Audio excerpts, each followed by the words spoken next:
Meus irmãos, vamos abrir as nossas Bíblias, a palavra de Deus, primeira carta de Paulo aos Coríntios, capítulo 4, na sequência da exposição que temos feito aos domingos à noite nesta carta. Primeira carta de Paulo aos Coríntios, capítulo 4, nós vamos fazer a leitura do verso 6 até o verso 13. Primeira carta de Paulo aos Coríntios, capítulo 4, do versículo 6 ao versículo 13. Nos diz assim: Estas coisas, irmãos, apliquei-as figuradamente a mim mesmo e a Apolo, por vossa causa, para que por nosso exemplo aprendais isto. Não ultrapasseis o que está escrito, a fim de que ninguém se ensoberbeça a favor de um em detrimento de outro. Pois quem é que te faz sobressair? E quem tens tu, que tens tu que não tenhas recebido? E se o recebeste, por que te vanglorias, como se não tiveras recebido? Já estais fartos, já estais ricos, chegastes a reinar sem nós. Sim, tomara reinasses, para que também nós viéssemos a reinar convosco. Porque a mim me parece que Deus nos pôs a nós, os apóstolos, em último lugar, como se fôssemos condenados à morte, porque nos tornamos espetáculo ao mundo, tanto a anjos como a homens. Nós somos loucos por causa de Cristo, e vós sábios em Cristo. Nós fracos, vós fortes.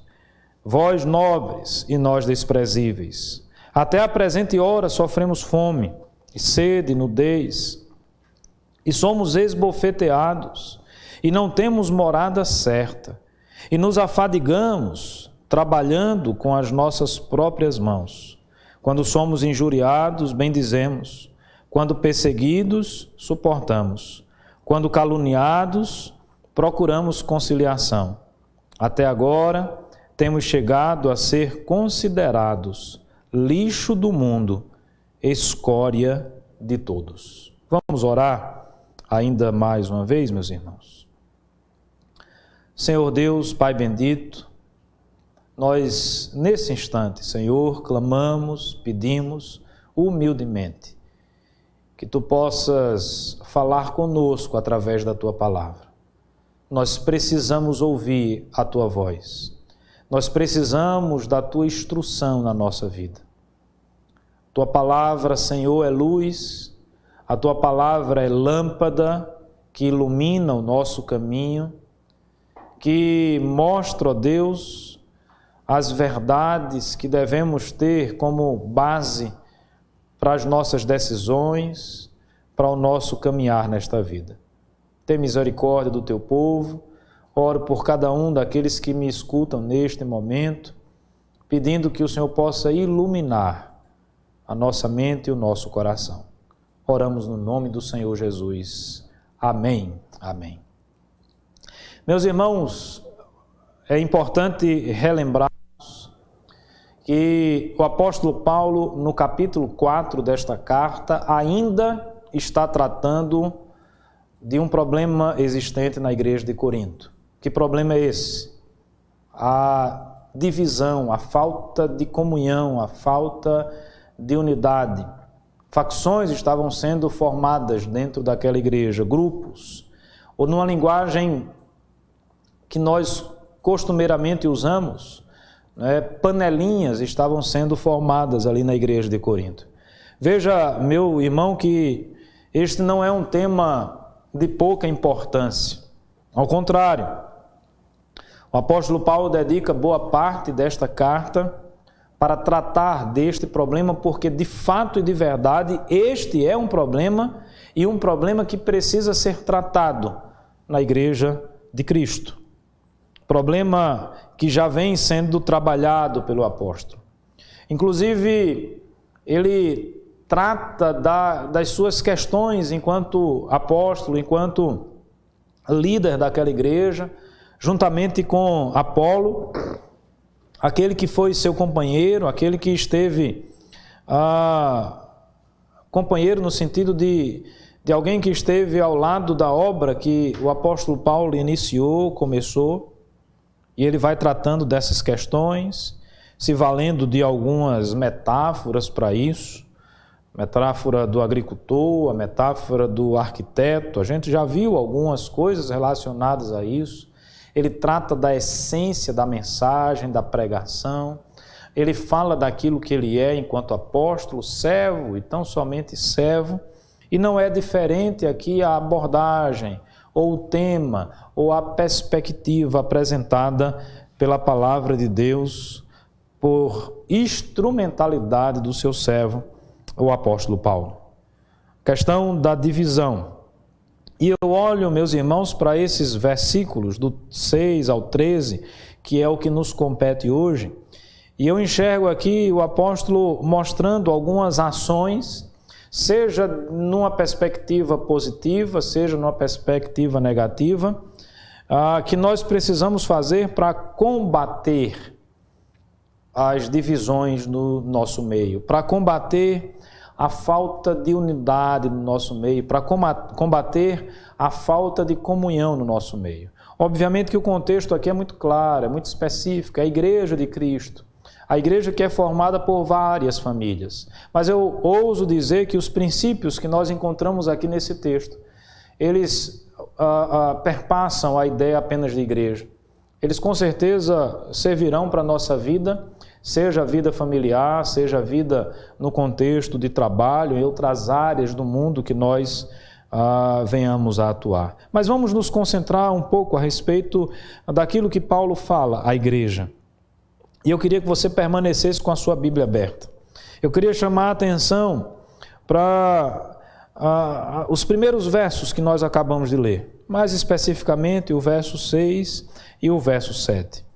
E eu destaco aqui um primeiro ponto, sobre algo que precisamos fazer para que as divisões não existam, para que possamos combater essas divisões, para que o que exista no nosso meio seja a comunhão verdadeira, seja a unidade verdadeira de uma igreja verdadeira que vive a verdade de Cristo na sua vida.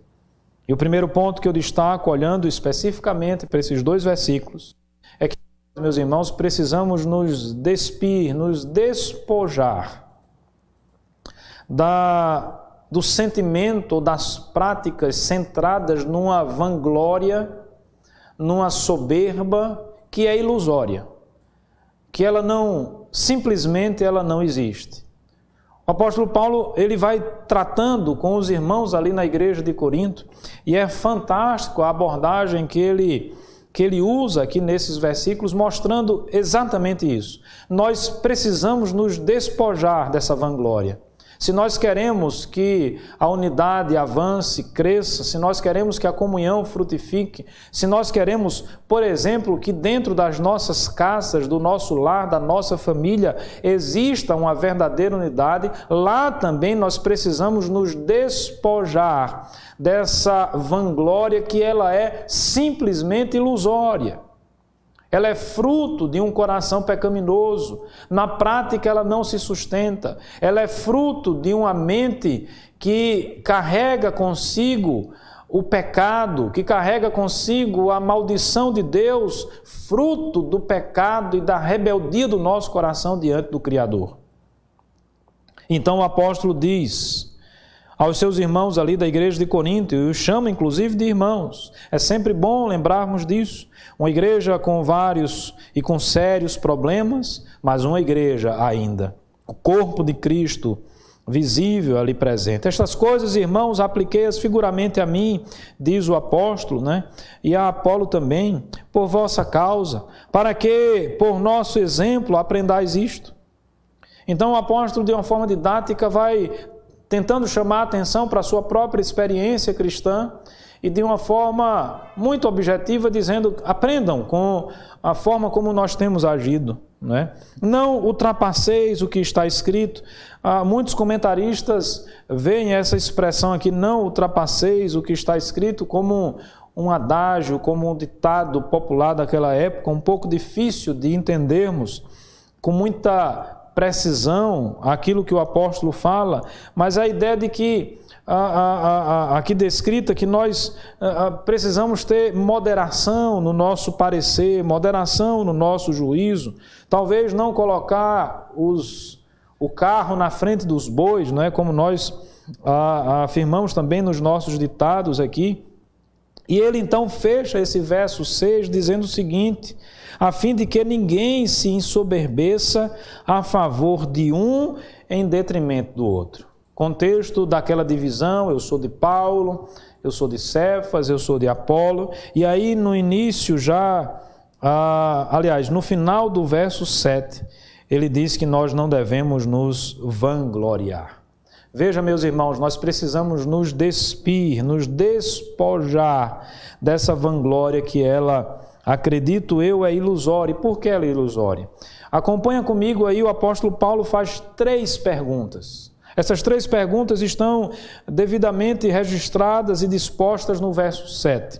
E são 3 perguntas que mostram como é ilusória ou ilusório, às vezes, esse sentimento que existe no nosso coração, que gera essa vaidade pessoal, que gera essa vanglória.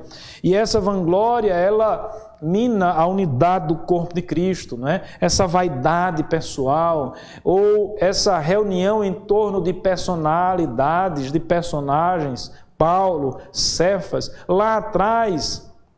E no domingo passado nós tratamos sobre isso. O apóstolo já demonstrou de forma muito clara que eles são simplesmente servos, um planta, o outro rega, mas o crescimento vem das mãos do Senhor, de modo que nós não podemos exercer esse culto às personalidades, mas a vaidade daquelas pessoas estavam crescendo. Me parece que nós estamos aqui diante de uma igreja que se achava, não é? A igreja espiritual. Veja que havia inclusive, mais à frente, nessa carta, nós vamos perceber isso, uma briga de egos no que diz respeito àquele que é mais espiritual. E essa briga de egos, para aquele que era mais espiritual, se dava muitas vezes pelo exercício dos dons espirituais que eles receberam das mãos de Deus. Aí o apóstolo faz 3 perguntas. Se formos capazes de responder essas 3 perguntas de forma sincera e verdadeira, todos nós, eu e você, chegaremos à conclusão de que de fato essa vanglória é algo ilusório, não é? Essa vaidade pessoal é algo ilusório. Veja comigo, verso 7. Primeira pergunta que o apóstolo Paulo faz, não é? Quem te faz sobressair? A ideia aqui é de alguém que está se destacando dentro de uma comunidade. A ideia aqui é de alguém que talvez, como servo dedicado, esteja ocupando um lugar de maior destaque, esteja sendo mais visto do que outros. Alguém que talvez tenha um dom de extrema habilidade, e esse dom está sendo colocado para o crescimento da igreja, para a edificação da igreja, e aquela pessoa então, de alguma forma, alcança um lugar de destaque. E o apóstolo então pergunta, e a palavra de Deus então pergunta, verso 7, no iniciozinho: pois quem é que te faz sobressair? Veja que a origem dos nossos dons está posta.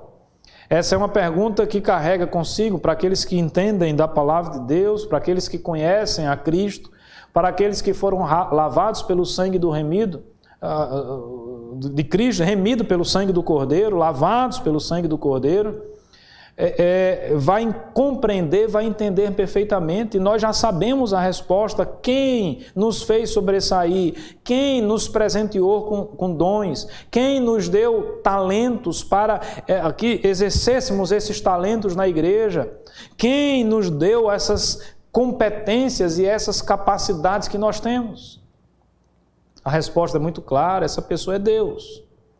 E aí o apóstolo então faz outra pergunta: o que você tem que não tenha sido recebido? O que você tem e o que você possui que não tenha sido presente de Deus? Se você sabe pregar, se você sabe cantar, se você exerce o seu dom, o seu ministério, se você de alguma forma acrescenta e edifica o corpo de Cristo, isso que você faz, esse dom, esse talento que você recebeu, ele foi fruto da sua competência? Ele foi fruto do seu esforço pessoal ou ele é um presente de Deus? Veja, primeira pergunta, verso 7, iniciozinho. Pois quem é que te faz sobressair? Segunda pergunta, e que tens tu que não tenhas recebido? Veja que a abordagem, inclusive, do apóstolo agora é uma abordagem que vai no singular. Ele pergunta a você, tu, você que está lendo aquilo que Paulo escreveu, você que está ouvindo aquilo que Paulo escreveu, você que faz parte do corpo de Cristo, você que tem o seu dom, o seu talento, você que é capaz. Porventura, você tem um dom, você tem um talento, você tem uma capacidade que foi gerada por você mesmo ou Deus nos presenteou com isso? A resposta, ela está implícita na própria pergunta e todos nós haveremos de acertar essa pergunta também. Quem, não é, há de ter alguma coisa que não tenha recebido? E que tens tu que não tenha recebido? A resposta é nada. Eu não tenho nada que não tenha recebido do Senhor. E aí, para fechar o caixão da vanglória, para fechar o caixão da soberba, para mostrar como esses pensamentos são ilusórios e não se sustentam, o apóstolo faz uma terceira pergunta. E se recebeste? E nós chegamos a essa conclusão de que recebemos. Por que te vanglorias? Como se o não tiveras recebido. A origem das contendas passa, meus amados irmãos, pela soberba, pela arrogância, por uma visão de mundo, por uma visão cristã, muitas vezes sustentada numa vanglória que é ilusória. Tudo que nós somos, meus irmãos, nós somos porque Deus assim o quis. Tudo que nós temos, meus irmãos, nós temos como presente de Deus. É graça do Senhor na nossa vida. A palavra graça na língua original é a raiz da palavra dom, não é? Rares. Aí nós vamos para o rarismatar, o carismatar, mostrando que os talentos, as competências, os dons que nós recebemos foram dados pelo próprio Deus. Se nós respondemos à segunda pergunta, convictos de que é Deus quem nos presenteia, se nós respondemos à primeira pergunta, convictos que o que nós temos vem de Deus, Ele é a origem, a pergunta se impõe: por que vanglória? Por que esse sentimento de vaidade pessoal? Por que o desejo de querer aparecer? O apóstolo Paulo fere de morte, meus amados irmãos, esse sentimento da vanglória, da soberba, da arrogância, do achar que somos insubstituíveis, de achar que somos imprescindíveis no corpo de Cristo. Nós não somos imprescindíveis no corpo de Cristo. Nós poderemos e podemos ser substituídos, porque aquilo que Deus nos deu é presente dele, é graça de Deus. Aplica essa verdade dentro do seu contexto familiar. Aplica essa verdade dentro da sua vida profissional. O apóstolo, inclusive, vai usar aqui um pouco de ironia na sua linguagem. Já pensando no versículo 8, né? Quando ele diz assim: já estáis fartos, já estáis ricos, chegastes a reinar sem nós. Sim, tomara que reinasseis, para que também nós viéssemos a reinar convosco.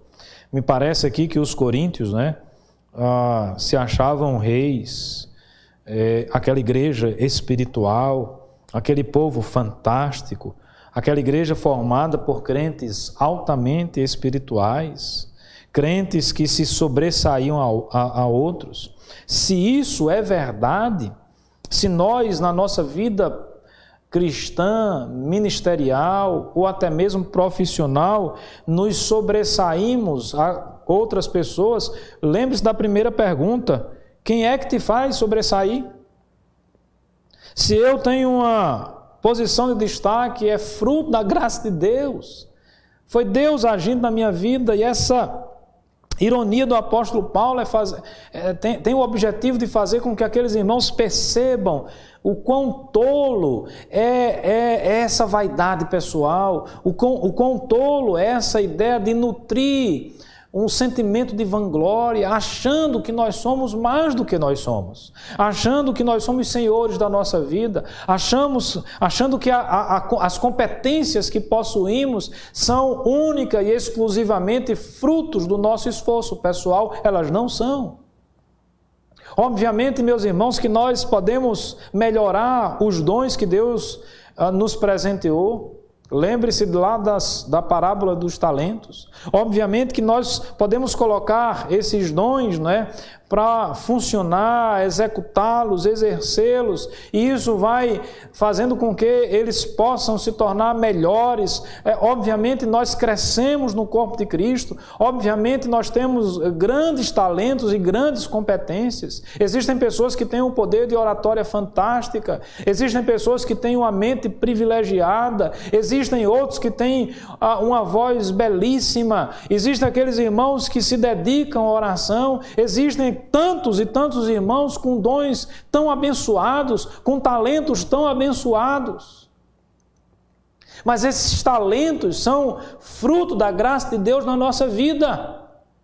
Nós não podemos usar essas coisas, meus irmãos, no sentimento de vanglória. Nós não podemos imaginar sobre nós mesmos, e digo imaginar porque isso é ilusório, que nós somos o que somos pela nossa força e competência tão somente. Não. As 3 perguntas do apóstolo Paulo nesse texto, elas ferem de morte qualquer sentimento de vanglória, de soberba. Tudo vem de Deus e tudo é para a glória de Deus. O que é que nós somos? Meros instrumentos na mão de Deus. E uma vez que nós nos despojamos, e esse foi o primeiro ponto a ser destacado, dessa vanglória ilusória que muitas vezes nós criamos na nossa relação com a Igreja de Cristo. Agora nós precisamos nos revestir ou nos vestir, não de sentimento de vanglória, mas nos vestir e revestir, não de algo ilusório, mas de algo que é real. E a realidade que se impõe diante de nós é que nós vivemos em um mundo caído. Vejamos o que o apóstolo continua aqui a falar para nós no verso 4.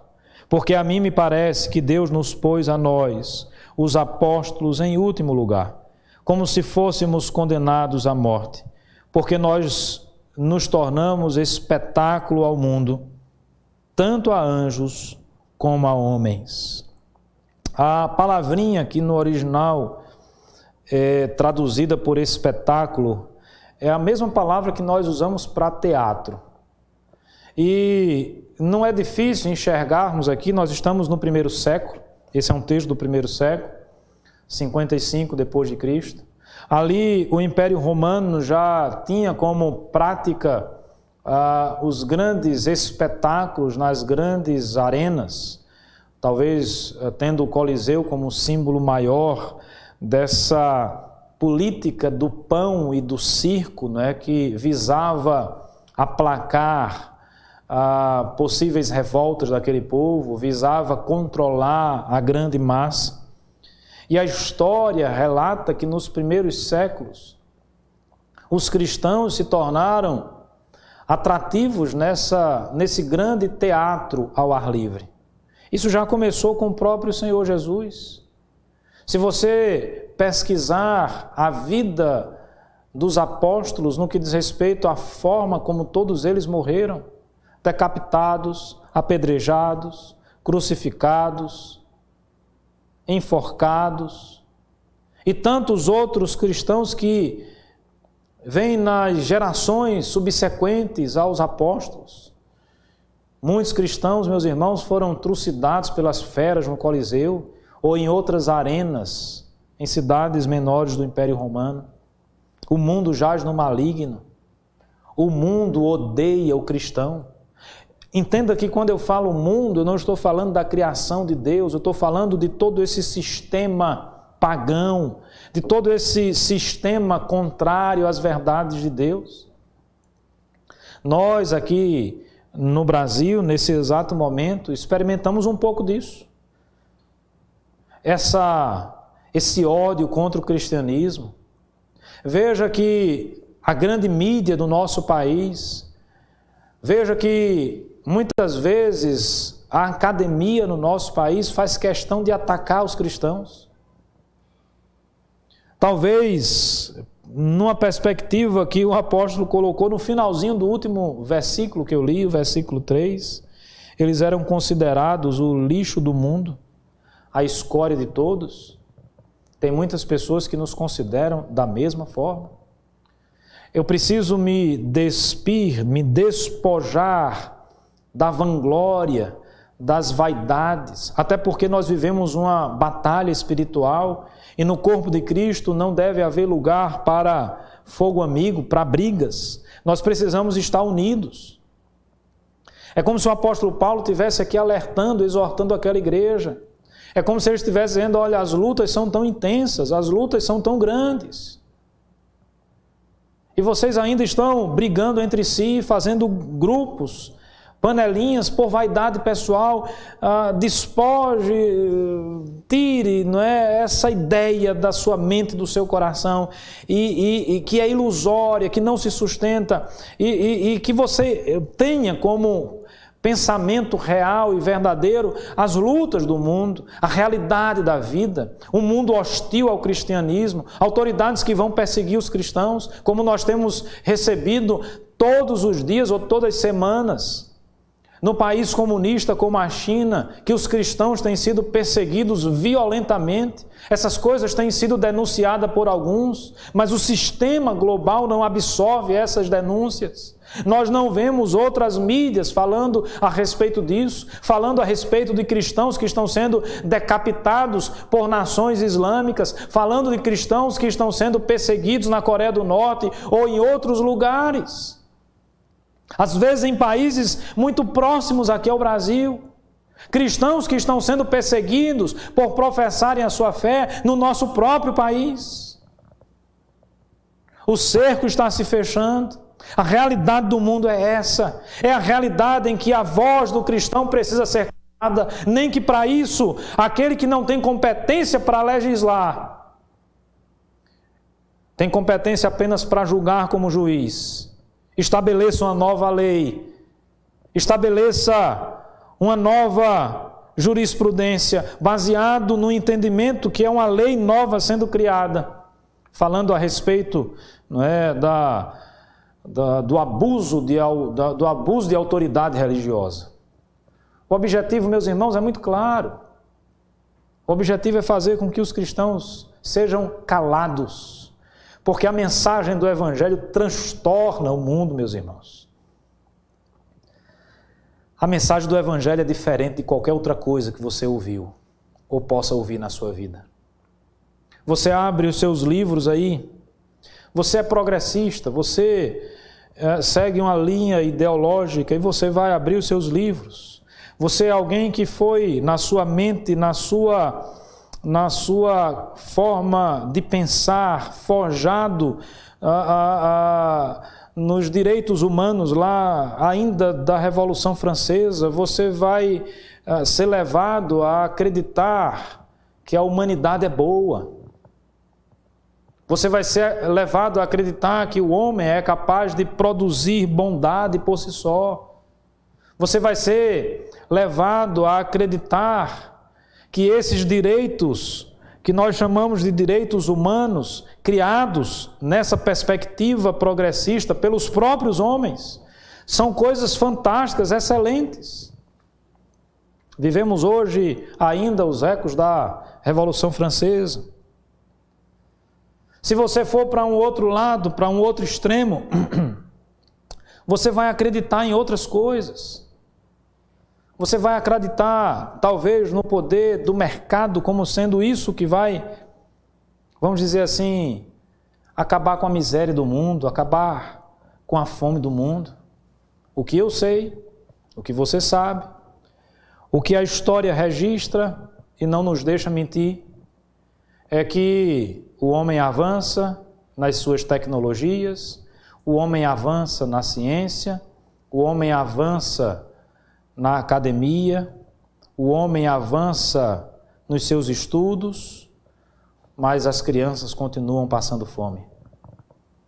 Os assassinatos continuam acontecendo. Dentro dos lares, famílias continuam se separando. Filhos continuam sendo abandonados. Filhos continuam matando os pais. A droga tem crescido, a violência tem crescido. A falta de amor das pessoas tem crescido. A ideologia progressista não deu certo. As ideologias do outro lado também não dão certo. Mas as pessoas têm paixão por isso. E a mensagem do Evangelho vem arrebentando com tudo isso, dizendo: o grande problema é o ser humano. O grande problema é que a humanidade é má. O que nós pregamos, meus irmãos, é que o mundo é um mundo caído. Porque os irmãos acham que esses teólogos liberais negam a literalidade de Gênesis? Classificam Adão e Eva como mito. Tem muito cristão embarcando nessa balela como fruto dessa visão humanista da vida. Para um pouquinho e pensa. Se Adão e Eva não existiram, não existe o pecado. Se Adão e Eva não existiu de fato e de verdade, nós somos bons. E se nós somos bons e se não existe pecado, não existe a necessidade do Salvador. Mas essa não é a mensagem do Evangelho. A mensagem do Evangelho é muito objetiva. A mensagem do Evangelho é: a humanidade está sob a maldição de Deus. O habitat que nós vivemos está sob a maldição de Deus, porque nós, seres humanos, pecamos contra Deus. Porque nós desobedecemos a Deus, porque nós nos voltamos contra o Senhor. Mas a mensagem do Evangelho está dizendo: olha, apesar de ser essa a nossa realidade, ainda existe a possibilidade de salvação. Mas a salvação não está à esquerda nem à direita, a salvação está em Cristo Jesus, o Senhor da nossa vida. Aquele que não foi um grande revolucionário político, não, é o Filho de Deus. É o Verbo que se fez carne, é o Salvador da nossa vida, é o nome pelo qual importa que todo joelho se dobre, que toda língua confesse, e se você não fizer isso agora, haverá um dia em que todos os homens haverão de fazer.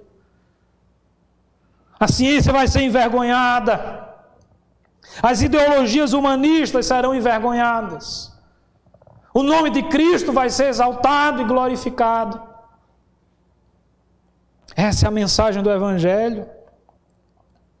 Eu preciso ter essa realidade diante dos meus olhos. O mundo jaz no maligno. O mundo volta-se contra Cristo. Não podemos ter qualquer outro pensamento ou ilusão. Percebe quão tolo é, às vezes, quando nós, cristãos, estamos nos degladiando entre nós mesmos, por uma vaidade que não se sustenta, fruto do pecado. Preste atenção, nós somos, diz o apóstolo Paulo, não é? Nós somos espetáculo para o mundo, é o teatro, não é? Inclusive ele diz para os anjos, mas eu não vou entrar nesse ponto aqui. São os cristãos sendo trucidados, sendo devorados. E eu finalizo, meus irmãos, dizendo que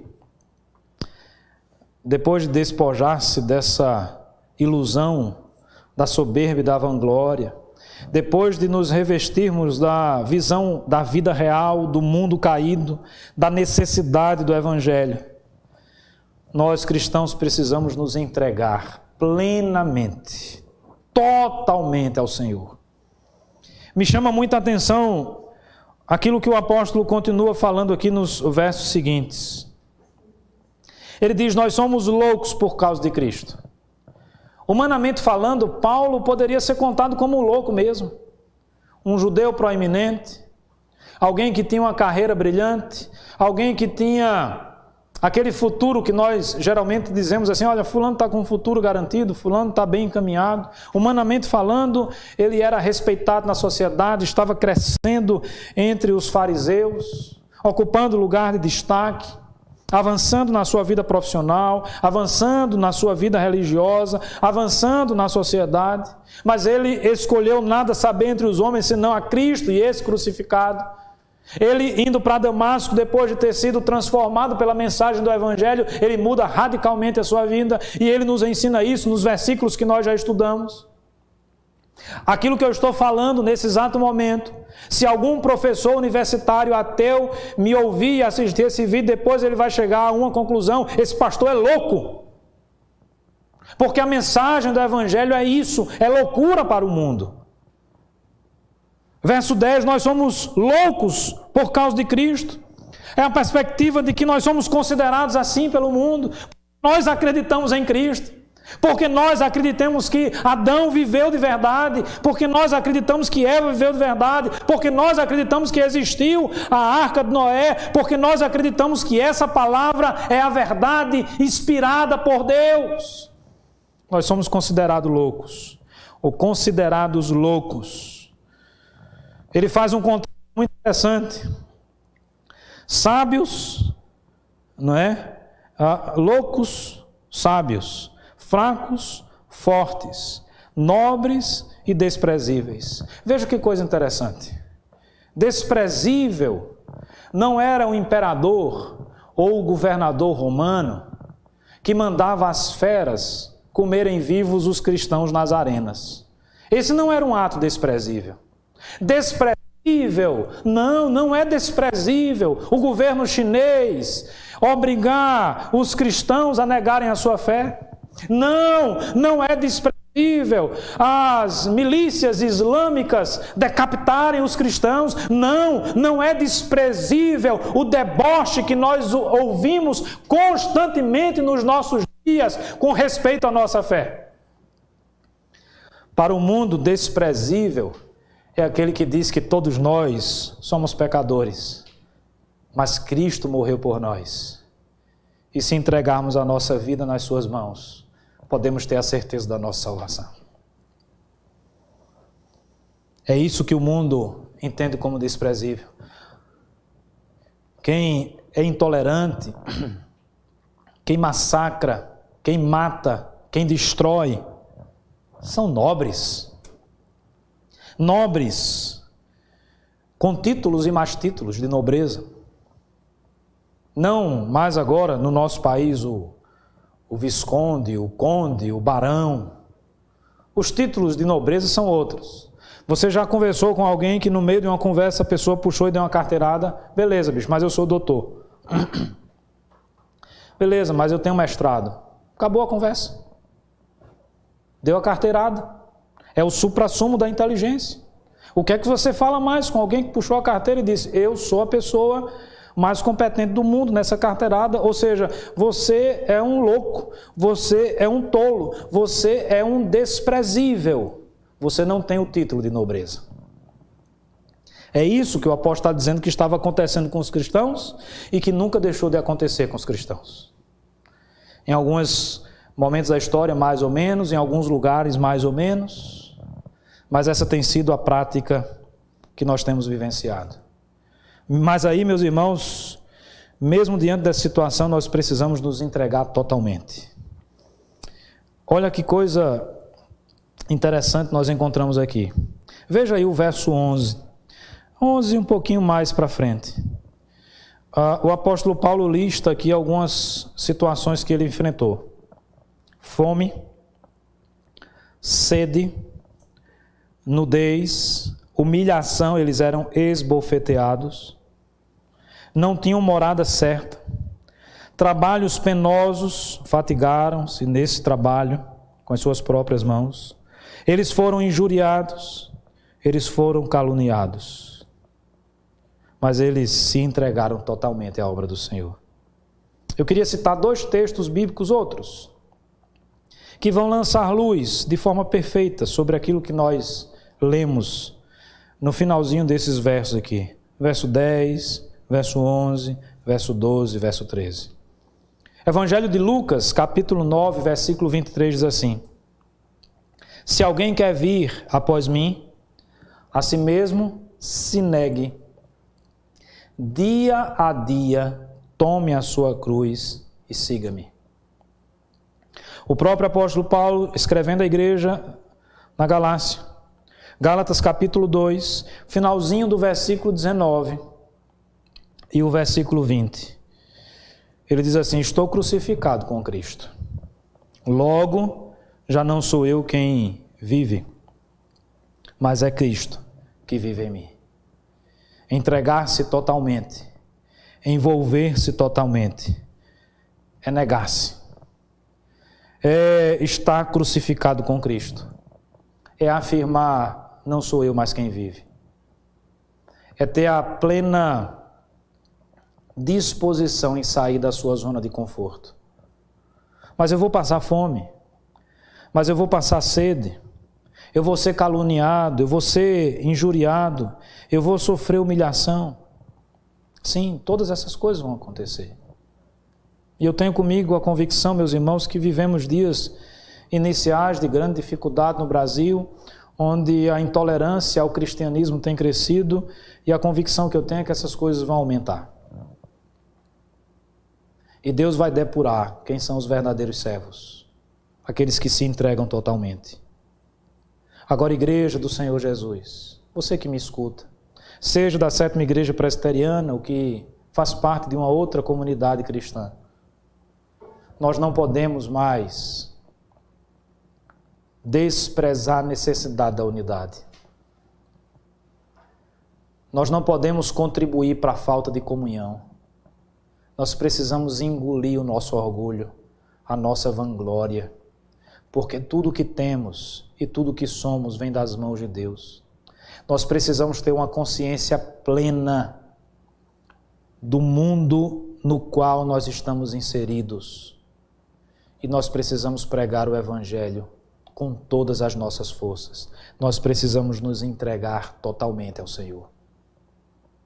Verdadeiramente servos. Os apóstolos compreenderam isso.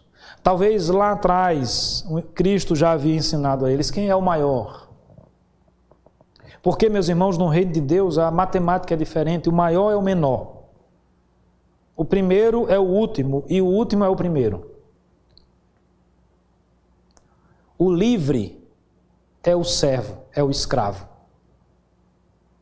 Os irmãos compreendem, os irmãos percebem.